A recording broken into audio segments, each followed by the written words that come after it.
What's up, y'all? It's Mind Reflections. And I've noticed kind of a trend lately. And maybe I know it's not just lately, but it's of mankind and of history too. Purpose. Finding it, fulfilling it, and understanding what we are meant to do as humans. This is a huge question to consider. I mean, this is the question of life. The French philosophers of the last century, they resolved to absurdity. Nietzsche, I struggle with that word, he resorted to there being no God and life was beyond good and evil. There's many different takes, but at the end of the day, you really have to give life your own meaning. What works for you, what doesn't hurt other people, what doesn't hurt yourself,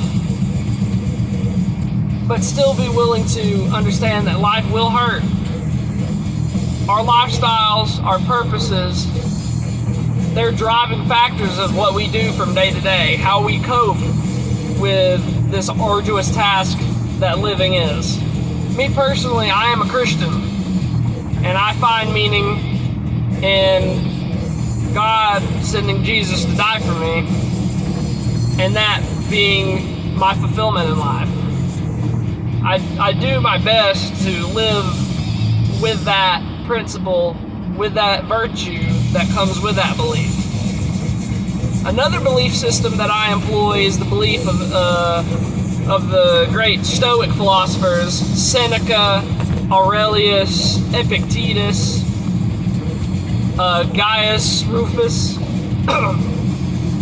And what this has done for me has allowed me to live my best life, to be my best self, the best version of myself that I can be at the present moment. You have to find what grabs you and what works for you the best.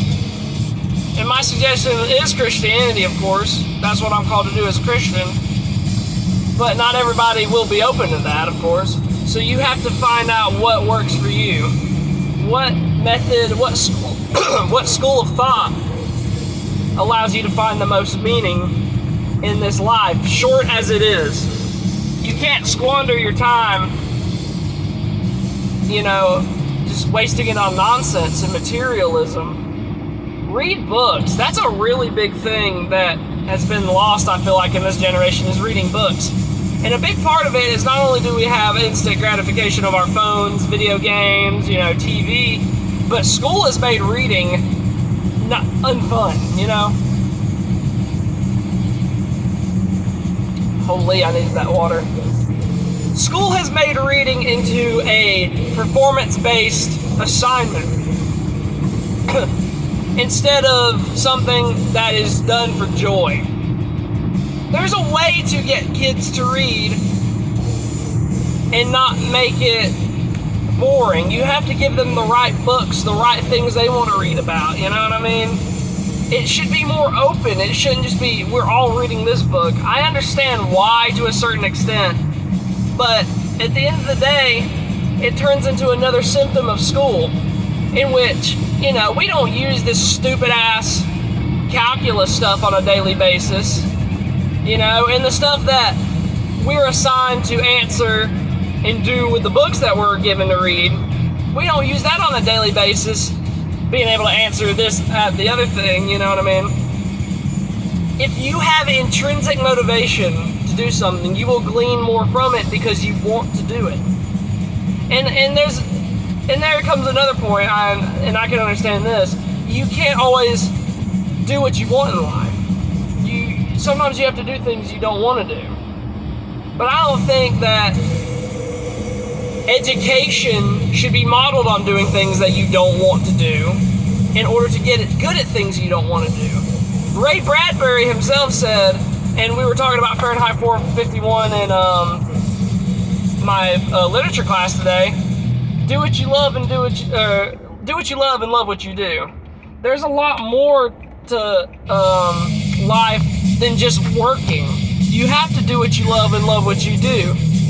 And to me, I'd personally rather not just be an automaton that's been formed by school's rhythm and school's routine.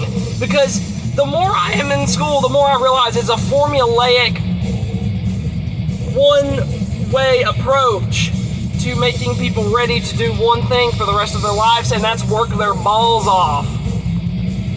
If we had more of an education system like the Northern Europeans, in which, you know, like Finland, where the kids are trained and educated and stuff that they show great interest in as young minds. We are more conditioned to just do something that gets high paying, you know, not something that we enjoy, you know. Like, most people nowadays want to do something that's just high paying. Like, when I hear people talk about jobs they want to do at school, it's more, it pays this a year and not, oh, it has this to do and I like doing this and that and the other thing. It's like, do you really want to be a marine biologist? Nobody that I know that's ever wanted to be a marine biologist has ever done it. You know what I mean? They're thinking about the pay. And there's some people that do have a genuine passion for it. I do understand that. But I very rarely see it. There's only one dude that I know that has something that he wants to do and has committed to it completely. A good buddy of mine, Andrew, plays guitar and does photography for a living, and that's what he's always wanted to do from a young age.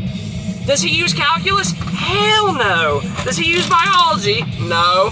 Does he use history? No. As far as I'm concerned, school isn't really that important. Finish school. Of course finish school, because that's how this society's been modeled to operate. You pretty much have to be able to do anything of value, which is unfortunate. But, I mean, what are we going to do? I think in school nowadays, they should bring back philosophy, bring back, instead of just being told this, that, or the other thing. And my school is a little bit better about this sometimes, just sometimes. Open discussion about topics and being encouraged to give your thoughts and actually have thoughts instead of just sitting there in silence. And I can understand the sitting there in silence 100% because these classes are not fun. It's not intrinsically motivated, it's extrinsically motivated. The extrinsic problem, the extrinsic reinforcer being bad grades and our parents jumping up our ass about, you know, messing up in class and stuff like that. School should be a opening, welcome experience. You know, and private school is not the answer either, because I talk to these kids from private schools. They are completely aligned and doing the same stuff we are because there's a standard. There's not really a difference. The American school standard has been set. It was made by Northerners, pretty much, in like the early 1800s, and we've been following that form ever since. There's no deviation, really, in anything. You have to get the most private of private schooling to get any kind of real educational value. And even then, that's few and far between. Like I said earlier, I've talked to a lot of kids from private schools. It's no different there. It's just a money trap. But that's pretty much all I have today. I'm sick of talking. I had to, like, reach and get a swig of water because my friggin' throat was dry for some reason. I mean, I've been talking all day and it's been fun. What are we listening to today? We are listening to the Best of Suffocation, and the songs that have been playing on this Best of compilation are from the album Breeding the Spawn, which I believe to be their crowning achievement. There's just something about that album that surpasses Effigy of the Forgotten, and definitely surpasses Pierced from Within. Breeding the Spawn has a friggin' atmosphere that I cannot find on any other brutal death metal album of the time, and it's really just, it's not just checking off boxes. You could hear it, that it's coming from their soul, the anger, the rage. It's really good. I really suggest it if you like death metal. But anyway, that's all from me today. This has been Mind Reflections. Y'all have a fantastic day. Shout out to McLean. Shout out to Ryan. Love you guys.